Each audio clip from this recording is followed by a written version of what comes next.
তো বলছে গঙ্গার জলে আমরা সাধারণ মানুষ শুদ্ধ হই, কিন্তু গঙ্গা শুদ্ধ হয় কিসে? তাই ভাগবত বলছে যে সাধুগুরু বৈষ্ণবের ধুলি যদি পড়ে গঙ্গার জলে, গঙ্গা পবিত্র হয়, ভাগবতে তা বলে। আর এই সাধুগুরু বৈষ্ণবের সান্নিধ্য পড়ে যদি কোনো পাপীর গায়, পুষ্পরাতে করে পাপী বৈকুণ্ঠেতে যায়। তাই সাধু গুরু বৈষ্ণবকে আমার ভগবান তিনি কিন্তু অত্যন্ত উচ্চ মার্গে স্থান দিয়েছেন। বলছে এই সাধু গুরু বৈষ্ণব বা এই ভক্তি পথে আসতে গেলে আমাদের কি করতে হবে? আগে ভক্ত হতে হবে। আর এই ভক্ত হতে গেলে আমাদের ভক্তি পথে আসতে হবে। ভক্তি বিনে আমাদের কিন্তু কোনো গতি নাই। তাই আমার সভাপতি ঋত্বিক মহোদয় তিনি বলছিলেন, তিনার মূল্যবান একটা কথা শুনছিলাম। তিনি বলছিলেন যে যুক্তি দিয়ে ভক্তি হয় না, ভক্তি হয় মনের থেকে। কিন্তু যুক্তি দিয়ে কখনো ভক্তি হয় না। ভক্তি, এই ভক্তি ভাব কখন হয়?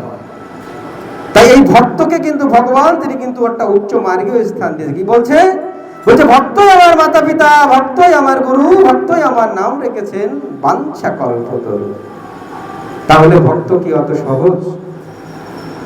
বলছে যথেষ্ট বিহরি কৃষ্ণ করে অন্তর্ধান, অন্তর্ধান করে মনে করি অনুমান, চিরকাল নাহি করি প্রেম ভক্তি দান, ভক্তি বিনে জগতে নাহি অবস্থান। এই প্রেম, এই ভক্তি, এই ভালোবাসা এটা কখন হয়? এই প্রেম ভক্তি ভালোবাসা কখন হয়? শাস্ত্র বলছে যে প্রেম ভক্তি ভালোবাসা হয়, এটা প্রাকৃত জগতের নয়, এটা অপ্রাকৃত জগতের প্রেম ভক্তি ভালোবাসা হয়। বলছে প্রাকৃত জগতে কি হয়? বলছে দেহের সঙ্গে দেহের মিলন হয়, কিন্তু অপ্রাকৃত জগতে প্রেম ভালোবাসা ভক্তি কিন্তু হয়। তা বলছে এই প্রাকৃত জগতেও কিন্তু প্রেম ভক্তি ভালোবাসা হয় যদি আমরা অন্তরঙ্গ দৃষ্টিতে দেখি, তাহলে কিন্তু আমরা উপলব্ধি করব। যদি বহিরঙ্গ দৃষ্টিতে দেখে তাহলে কিন্তু আমরা বুঝতে পারবো না। তাই এই প্রেম ভক্তি ভালোবাসা বিলিয়ে দেওয়ার জন্য আমার শ্রী শ্রী ঠাকুর অনুকূল চন্দ্র তিনি কিন্তু এই কলিযুগে কিন্তু অবতীর্ণ হয়েছে। কিন্তু শাস্ত্র বলছে কি? বলছে অবজানন্তি মাং মূঢ়া মনুষ্যা মনুষ্যা তনুমাশ্রিতম পরম অবজানন্তি মম ভূত মহেশ্বর। শ্রীমদ্ ভগবত গীতাতে বলছে যে আমি যুগে যুগে অবতার রূপে পুরুষোত্তম রূপে আসি, কিন্তু মাং মূঢ়া মনুষ্যা, কিন্তু যারা মূঢ়া, যারা বুদ্ধিহীন, যারা বিবেকহীন, তারা কিন্তু বুঝতে পারে না। আমি যুগে যুগে এই ভূত মহেশ্বর অর্থাৎ এই মহেশ্বর রূপে পুরুষোত্তম রূপেই কিন্তু আমি আসি। আবার এই কলিযুগে আমার গৌর সুন্দর কি বলছে? বলছে কলিতে হব আমি গৌরাঙ্গ সুন্দর, ঘরণে তুমি আমার নাম বিষ্ণুপ্রিয়া, শঙ্খ নয় চক্র নয় গদা পদ্ম নয়, প্রেম হবে অস্ত্র আমাদের, কাঁদিয়া কাঁদাতে হবে জগজন মানিল হবে, প্রেম বিনে গতি নাই যায়। এই প্রেমের কথা কিন্তু বলছে। এই প্রেম, এই ভালোবাসা, এই ভক্তি না থাকলে আমরা কিন্তু এই সাধন ভজন পথে কিন্তু আমরা আসতে পারবো না। তাই প্রেম ভক্তি ভালোবাসা জাগ্রত না করলে এই সাধন ভজন পথ থেকে কিন্তু আমরা পিছিয়ে থাকবো। তাই আমার ঠাকুর কিন্তু তার সেই অমৃত বাণীতে তিনি কি বলছেন? তিনি বলছে যে মানুষ আপন টাকা পর যত পারিস মানুষ ধর, বিদ্যা আছে কার অনেক কিছু জেনে শুনে অহংকার নাই যার।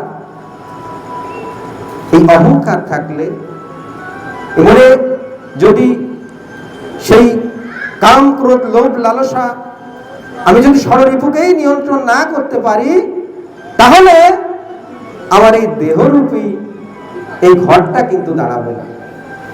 বলছে আমাদের এই দেহটা পঞ্চ মহাভূত দিয়ে গঠিত। সেটা কি? বলছে ক্ষিতি অপ তেজ মরুত বল। এই দেহটা নিপাত হয়ে যাবে, কিন্তু দেহরূপী দেহের ভিতরে পরমাত্মা রূপী আত্মা সেটা কিন্তু বিনাশ হবে না।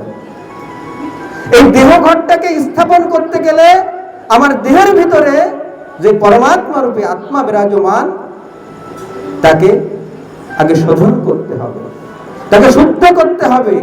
আর এই শোধন শুদ্ধ করতে গেলে কি করতে হবে? এই ভক্তি রসকে আস্বাদন করতে হবে, ভক্তি রসকে নিতে হবে। তা না হলে এই দেহরূপী ঘট কিন্তু দাঁড়াবে না বাবা।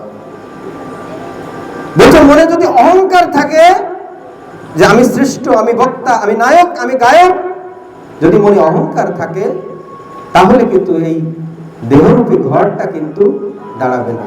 তাই দেহের ভিতরে এই ঠাকুরের একটা প্রচলিত কথা আছে কি, বলছে মেরো না মরো না, পারো তো মৃত্যুকে অবলুপ্ত করো। বলছে নক্ষত্র যেমন অবলুপ্ত হয় কিন্তু বিলুপ্ত কিন্তু হয় না, তদ্রূপ আমাদের এই পরমাত্মা রূপী আত্মা তিনি কিন্তু অবলুপ্ত হন কিন্তু বিলুপ্ত কিন্তু হন না। কেমন? বলছে মৃত্যুর পরেও আমার স্মৃতিটা, আমার আমিত্বটা আমার এই ধরাধামে থেকে যাবে। আমার পঞ্চ মহাভূত দিয়ে যেটা শরীর গঠিত সেটা বিনাশ হয়ে যাবে, কিন্তু আমার সেই পরমাত্মা রূপী আত্মার স্মৃতিবাহী হয়ে থাকবে। তাই তো ঠাকুর বলছে যে মৃত্যুটা হতে হবে স্মৃতিবাহী মৃত্যু। তাই আমাদের এই সাধন ভজন পথে, এই ভক্তি পথে আসতে গেলে এই ভক্ত ভাব, ভক্তি ভাব কিন্তু আসতে হবে। আমার ঠাকুর বলছেন, আমার এখানে একজন আমার দাদা বলছিলেন, আমি শুনছিলাম মনোমুগ্ধের মতো তাদের কিছু জ্ঞান গর্ব আলোচনা। তো বলছে ভগবান শ্রীকৃষ্ণ তিনি বলছে এতে চাংশু কলাপংশ কৃষ্ণস্তু ভগবান স্বয়ং, গীতার কথা, ভাগবতের কথা। তো বলছে ভগবান শ্রীকৃষ্ণ স্বয়ং ভগবান, বুঝলাম, কিন্তু ভগবান এত শক্তি কোথায় পেলেন? তার শক্তির উৎসটা কি? তার শক্তির উৎসটা কি, কোথা থেকে এসেছে?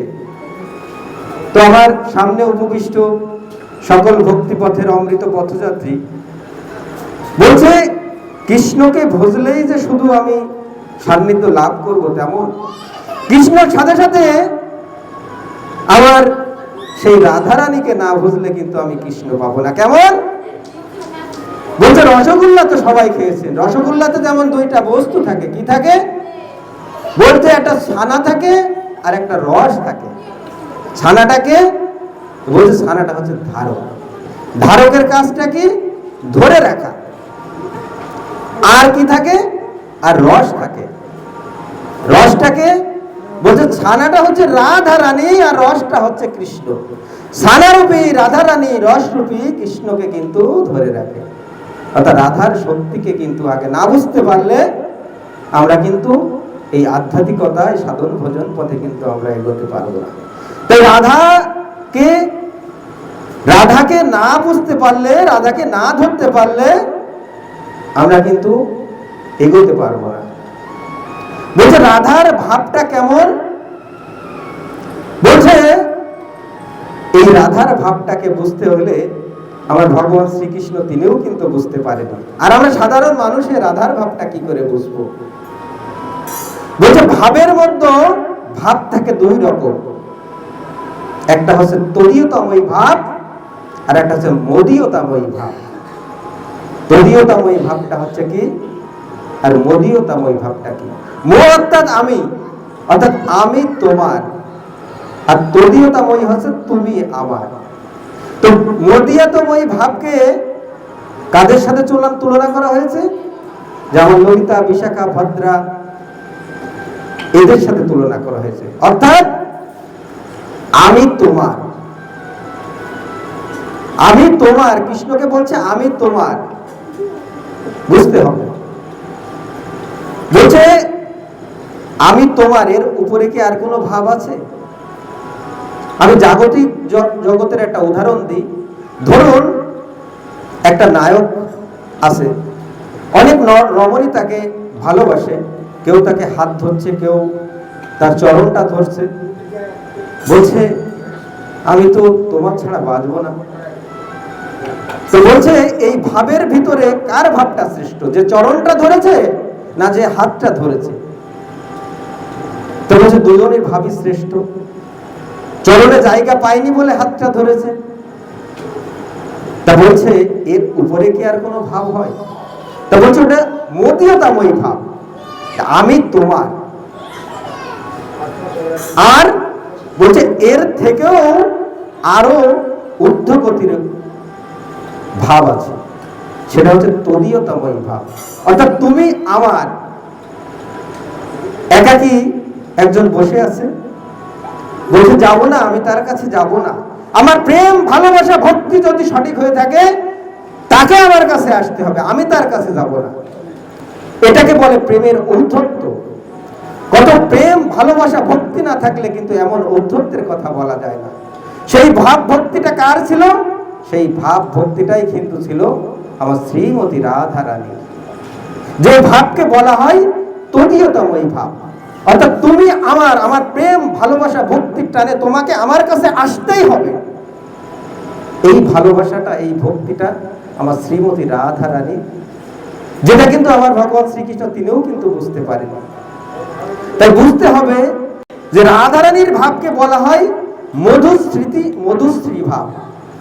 মধুকে যখন অগ্নিতে দিবেন তখন কিন্তু জমাট বাঁধে, আর ঘি অর্থাৎ একটু ঘি যদি অগ্নিতে দেন তাহলে কিন্তু কি হয়? গলে যায়। অর্থাৎ এই গলিত ঘিটা হচ্ছে আমার অষ্টসখী, অর্থাৎ ললিতা, বিশাখা, ভদ্রা। আর এই মধুশ্রী অর্থাৎ জমাট বাঁধা ভালোবাসাটা হচ্ছে আমার শ্রীমতী রাধা রানী। তাই রাধার ভাবকে না জানলে, রাধার ভাবকে না বুঝতে পারলে আমরা কিন্তু এই ভক্তি ভালোবাসা পথে কিন্তু আসতে পারবো না। তা বলছে এই ভক্তি ভালোবাসায় আসতে গেলে আমার শ্রী শ্রী ঠাকুর অনুকূল চন্দ্র তিনি কি বলছে? বলছে সৎ ও সংযুক্তির সহিত সৎমতি সম্পন্ন ব্যক্তিরাই হচ্ছে সৎ সঙ্গী। আর এর মিলন মেলাটা হচ্ছে সৎসঙ্গ, যেটা আজকে হচ্ছে। সতের সাথে সংযুক্তি না করলে এই ভক্তি পথ, ভালোবাসা পথ, এই পথে কিন্তু আসা যাবে না। তা বলছে যে এই যে আগে বুঝতে হবে যে ধর্মটা কি। বলছে যাহা ধারণ করলে জীব প্রকৃত অর্থে বেঁচে থাকতে পারে সেটাই হচ্ছে ধর্ম। শ্রেষ্ঠ ধর্ম কি? বলছে শ্রেষ্ঠ ধর্ম হচ্ছে মনুষ্য ধর্ম। মনুষ্য ধর্ম কোথায় পাবে? বলছে মনুষ্য ধর্মে পাওয়া যাবে এই গ্রন্থে। মনুষ্য ধর্ম কোথায় থাকে? বলছে মানুষের ভিতরেই থাকে। এই মানুষের ভিতরে মনুষ্য ধর্মকে খুঁজতে গেলে কি করতে হবে? আগে এই মানুষের মনুষ্যত্বকে জাগ্রত করতে হবে। আর এই মনুষ্যত্বকে জাগ্রত করতে গেলে কি করতে হবে? এই সৎসঙ্গ, সাধুসঙ্গ পথে কিন্তু আসতে হবে। আর এই সাধুসঙ্গ পথে আসতে গেলে কি করতে হবে? সেই গুরুর সান্নিধ্য কিন্তু ধরতে হবে। গুরুর সান্নিধ্য বিনে কিন্তু আমাদের আর কোনো গতি নাই। তাই তো ঠাকুর আবার বলছেন 5 থেকে 7, 7 থেকে 12 এর ভিতরেই সন্তানকে দীক্ষায় দীক্ষিত করো। সময় গেলে সাধন কিন্তু হবে না। তো বলছে দীক্ষা কেন নিতে হবে? দীক্ষা নেওয়ার প্রয়োজনীয়তা কি? বলছে দ্বি শব্দের অর্থ দিব্য জ্ঞানকে প্রজ্বলিত করা, আর ক্ষয় শব্দের অর্থ ক্ষয় হওয়া। অর্থাৎ দিব্য জ্ঞানের মাধ্যমে পাপকে ক্ষয় করাই হচ্ছে দীক্ষা। এই দীক্ষা না নিলে আমাদের কিন্তু রেজিস্ট্রেশন হবে না। আর রেজিস্ট্রেশন না হলে যদি পরীক্ষায় অংশগ্রহণ না করতে পারি তাহলে পাস ফেলের কথা কেন আসবে? তাই আগে আমাদের দীক্ষা দানে কিন্তু দীক্ষিত হতে হবে। এই দীক্ষা না নিলে আমাদের কিন্তু আমরা সেই পরম সান্নিধ্য কিন্তু আমরা লাভ করতে পারবো না। তো বলছে যে ভক্তির কথা আমার সভাপতি ঋত্বিক মহোদয় তিনি বলছিলেন, আমি আসলে মনোমুগ্ধের মতোই শুনছিলাম। তো ভক্তিটা হতে হবে কেমন? বলছে আপনি যদি কোনো আত্মীয় বাড়ি যান, সেই আত্মীয় বাড়িতে যদি 1 গ্লাস শরবত দেয়, সেই শরবতের ভিতরে যদি কিছু কাঁটা দিয়ে থাকে, আপনি জেনে শুনে কি পান করবেন? সেটা নিশ্চয়ই করবেন না, শরবতের ভিতরে কাঁটা দিয়া। তেমনি ভক্তির ভিতরে যদি অহংকার, কাম, ক্রোধ, লোভ, লালসা থাকে, এটা হচ্ছে ভক্তির কাঁটা। এই ভক্তির কাঁটা থাকলে কিন্তু ভক্ত হওয়া যায় না।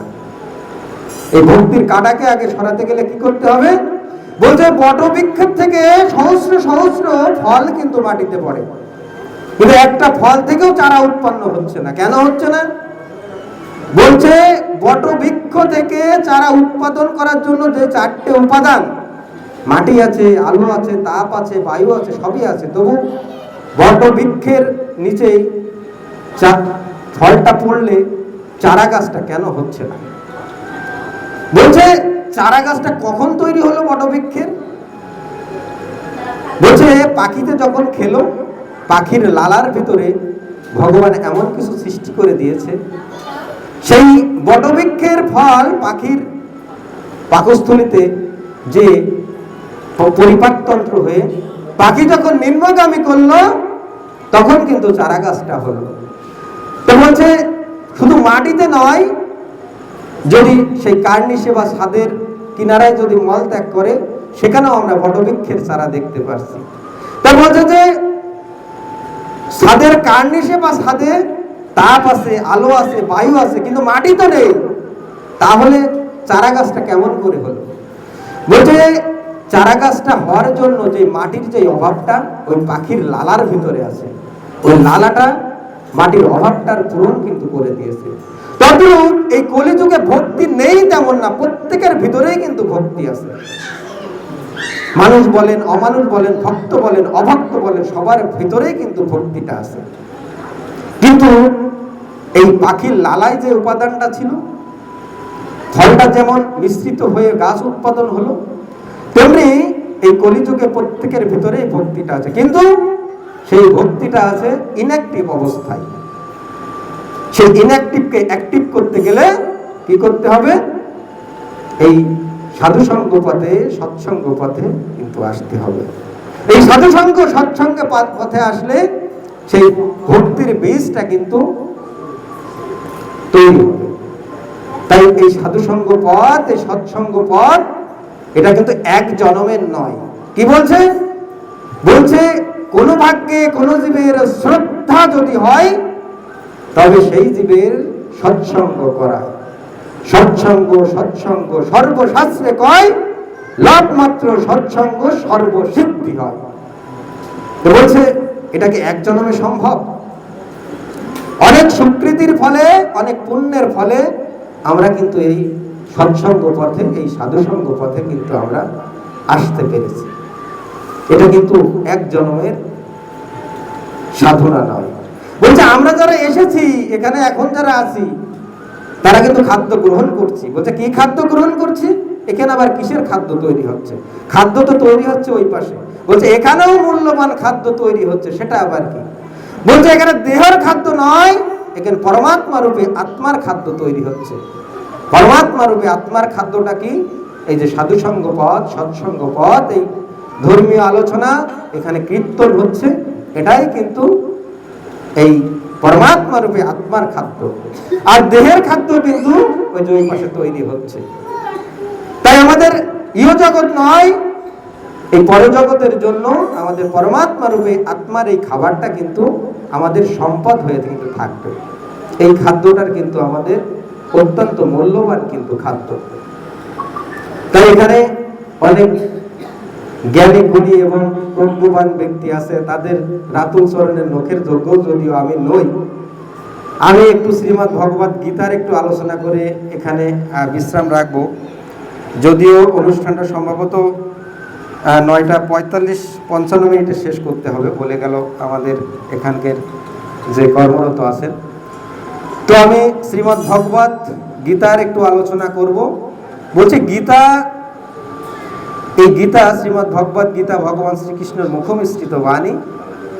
700 বাণী কিন্তু তিনি দিয়েছিলেন মাত্র 45 মিনিটেরও কম সময়ে।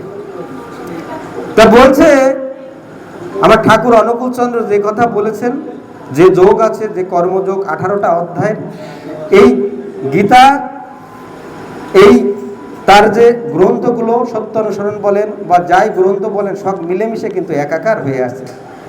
তাই এই গ্রন্থগুলো আমাদের শুধু মুখস্থ নয়, আমাদের কিন্তু আত্মস্থ করতে হবে। মুখস্থ করলে কি হবে? হয়তো আমি এই ইহজগতের জন্য কাজে লাগাতে পারবো, কিন্তু আত্মস্থ করলে গ্রহণ নয়, আমরা আশ্রয় করে থাকতে পারবো। তাই শাস্ত্রকে আমরা গ্রহণ করব না, আমরা আশ্রয় করে যেন থাকতে পারি। তাই গ্রন্থ বলছে যদি গ্রন্থ কেউ কান দিয়ে শ্রবণ করে, তার দেহের রোগ নিরাময় হয়। আমার ঠাকুর তিনি কিন্তু ডাক্তার ছিলেন, তিনি শুধু দেহের ডাক্তার ছিলেন না, তিনি কিন্তু মনের ডাক্তারও ছিলেন। কতটা আধ্যাত্মিক এবং কতটা সেই দৈবিক ক্ষমতা না থাকলে তিনি কিন্তু এই ধরাধামে কিন্তু পুরুষোত্তম রূপে আসতে পারতেন না। তাই শাস্ত্র বলছে যে শাস্ত্র যদি কেউ কান দিয়ে শ্রবণ করে তার দেহের রোগ নিরাময় হয়, কিন্তু কেউ যদি অন্তর দিয়ে আস্তুত্ব করে তাহলে তার অন্তরের রোগ নিরাময় হয়। তাই উপস্থিত এখানে সকল ভক্তিপথের অমৃত পথযাত্রী, আমি শ্রীমদ্ ভগবদ গীতার আপনাদের আশীর্বাদে হয়তো কিছুটা রপ্ত করতে পেরেছি। এখানে বিস্তারিত 18 অধ্যায় ব্যাখ্যা করতে গেলে হয়তো 2-4 রাত লেগে যাবে। আমি সংক্ষিপ্ত আকারে আমি শ্রীমদ্ ভগবদ গীতার 1 থেকে 18 ভিতরে, যদিও শ্রীমদ্ ভগবদ গীতা একটা থেকে আরেকটা পাঠ করাই শ্রেয়, আমি একটু পাঠ করব। তো আপনারা একটু ধ্যান দিয়ে শ্রবণ করার চেষ্টা করবেন, কেননা শ্রীমদ্ ভগবদ গীতা এটা ভগবান শ্রীকৃষ্ণের মুখনিসৃত বাণী। 700 শ্লোক, কিন্তু 18 মিনিটের কম 45 মিনিটের কম সময় কিন্তু কুরুক্ষেত্রে যুদ্ধে 18 দিন কুরুক্ষেত্রে যুদ্ধে 18 অধ্যায় কিন্তু সৃষ্টি হয়েছিল। তাই শ্রীমদ্ ভগবদ গীতা ভগবান শ্রীকৃষ্ণ তিনি কিন্তু 574টা, অর্জুন 85টা, সঞ্জয় 40টা এবং ধৃতরাষ্ট্র 1টি দিয়েছিলেন। এই 700 শ্লোক কিন্তু শ্রীমদ্ ভগবদ গীতাতে কিন্তু বর্ণিত আছে। তাই আমি শ্রীমদ্ ভগবদ গীতার একটু আলোচনা করছি, আপনারা একটু ধ্যান দিবেন, কেননা পূর্বেই বললাম যে এখানে দেহের খাদ্য না, এখানে কিন্তু আত্মার খাদ্য দেওয়া হচ্ছে। তাই আমি শ্রীমদ্ ভগবদ গীতার একটু পাঠ করার চেষ্টা করছি, যদি ভুল ত্রুটি হয় আপনারা ক্ষমা করবেন। ওম তৎসৎ, ওম তৎসৎ, ওম তৎসৎ। ওম নমো ভগবতে বাসুদেবায়, ওম নমো ভগবতে বাসুদেবায়, ওম নমো ভগবতে বাসুদেবায়।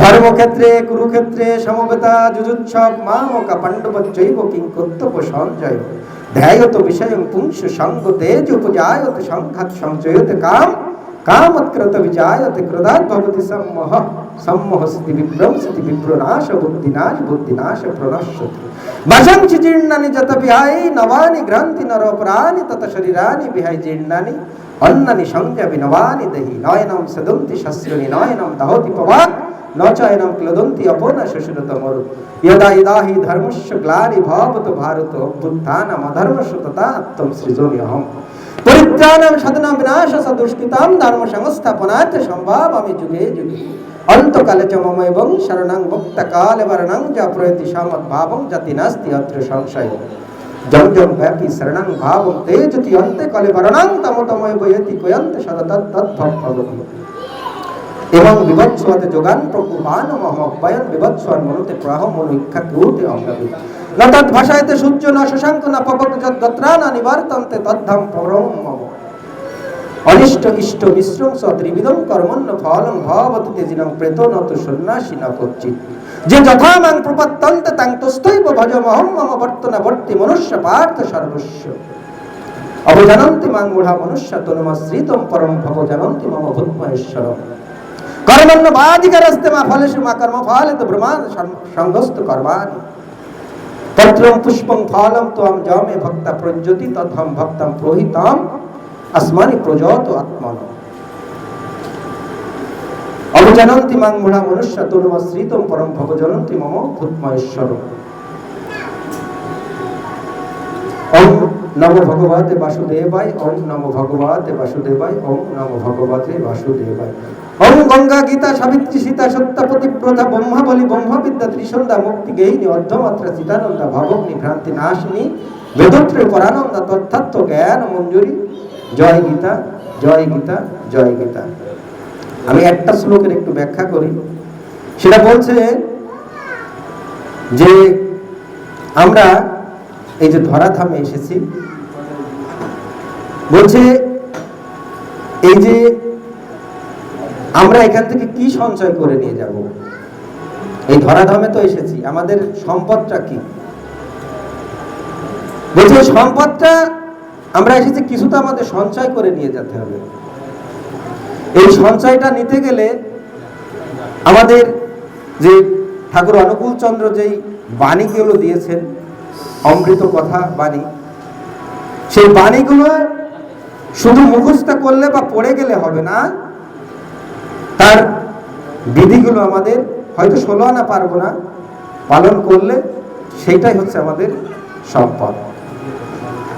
তা বলছে যে আমাদের লোক আছে কিন্তু 14টা, ঊর্ধ্বে 7টা, নিম্নে 7টা।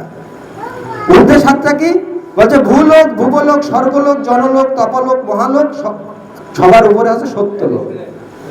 আর নিম্নে হচ্ছে কি? অতল, বিতল, সুতল, তলাতল, রসাতল, পাতাল। এই 14টা লোক। বলছে তুমি যে লোকেই যাও না কেন, তোমাকে ঘুরে ফিরে আবার কিন্তু এই ধরাধামে আসতে হবে। তুমি শিবলোক যাও, বিষ্ণু লোক যাও, ব্রহ্ম লোক যাও, কিন্তু যদি আমার ধামে একবার আসো, বলছে নতদ ভাষাইতে সূর্য ন শশাঙ্ক না পাবক যদ্গত্রানা নিবার্তন্তে তদ্ধাম পরমম মম। আমার লোকে না আছে চন্দ্রলোক, না আছে সূর্যলোক, না আছে বৈদ্যুতিক আলো, সেখানে আমার আলোই কিন্তু আলোকিত।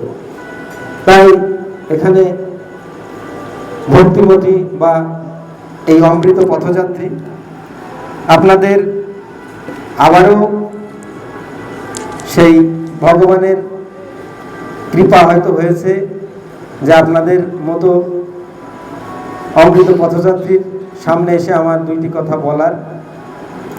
তো আমি শুধু একটা কথাই বলবো, দেখুন জন্ম যখন হয়েছে মৃত্যু তো আমাদের সবার হবেই। তো চৈতন্য চৈতামৃতে এই হরিদাসের কথা তো সবাই শুনেছেন। তো বলছে যে আমার ঠাকুর যে কথা বলে গেলেন বা বলেছেন যে মৃত্যুটা হবে কেমন? স্মৃতিবাহী মৃত্যু। কেমন? বলছে আমার হরিদাস ঠাকুর প্রত্যেক দিন 3 লক্ষ নাম জপ করতেন। 3 লক্ষ নাম 3 ভাবে কিন্তু জপ করতেন। তো 3 ভাবে কিভাবে জপ করতেন? বলছেন এক ভাবে হচ্ছে 1 লক্ষ নাম করতেন মনে মনে, 1 লক্ষ নাম করতেন উচ্চস্বরে, আর 1 লক্ষ নাম করতেন ফিস ফিস করে। 3 লক্ষ নাম তিনি কিন্তু 3 ভাবে করতেন।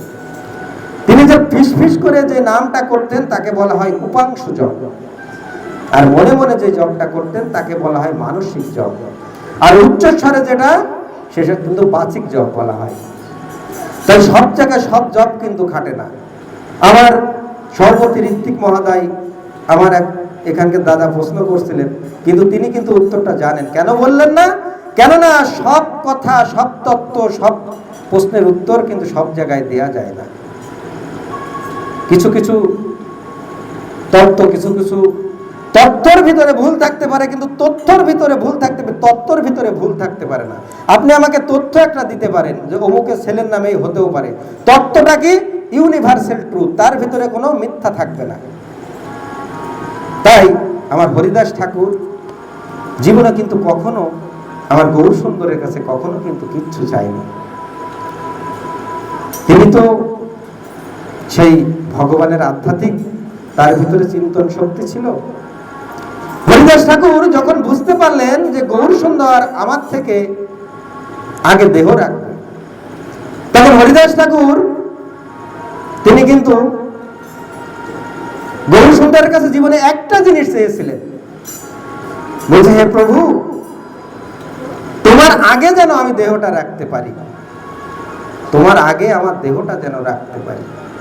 আর দেহটা কেমন রাখতে পারি জানো প্রভু? শুধু তোমার আগে দেহটা নয়, আমার দেহটা কিভাবে রাখতে পারি জানো? বলছে, হৃদয়ে ধরিব তোমার অযুগল চরণ, নয়নে হেরিব তোমার ও চাঁদ বদন, জিহ্বায় উচ্চারিব শ্রীকৃষ্ণ চৈতন্য নাম, এই মতো ইচ্ছা মোর ছাড়িব পরাণ। পেয়েছিলেন হরিদাস ঠাকুর। নামে কি হয়? অজপা নাম আপনারা করেন, আমরা করি, নামে কি হয়? বলছে নামেও সিদ্ধি লাভ হয়। তা নামে সিদ্ধি লাভ করেছিলেন কে? নামে সিদ্ধি লাভ করেছিলেন হরিদাস ঠাকুর। আর প্রণামে সিদ্ধি লাভ করেছিলেন কিন্তু রঘুনাথ দাস গোস্বামী। তিনি কিন্তু প্রতিদিন বৃন্দাবনে 2000-এর বেশি ভক্তর তিনি কিন্তু চরণামৃত নিয়ে কিন্তু তিনি সিদ্ধি লাভ করেছিলেন। তাই তিনি হরিদাস ঠাকুর কিন্তু নামে সিদ্ধি লাভ করেছিলেন। তাই এই নামটা আমাদের হতে হবে কেমন? এই নামটা উপাংশু জপ করেন আপনি, বাচিক জপ করেন, সর্বশ্রেষ্ঠ নাম জপ হচ্ছে মানসিক জপ, মনে মনে জপ, সর্বশ্রেষ্ঠ জপ। যাই হোক, এখানে অনেক ভক্তি পথের অমৃত পথযাত্রী আছেন, অনেক রাত হয়ে গেছে। আবারও আপনাদের কাছে আপনাদের ভগবানের বা ঠাকুর তার কৃপার গুণে হয়তো আমি কিছু ভক্তি কথা বা ভগবান কথা বলতে পেরেছি, আপনাদের অশেষ কৃপায়। তবুও এখানে আমার বলার মাঝে যদি কোনো ভুল ভ্রান্তি হয়, আপনারা ক্ষমা সুন্দর দৃষ্টিতে দেখবেন।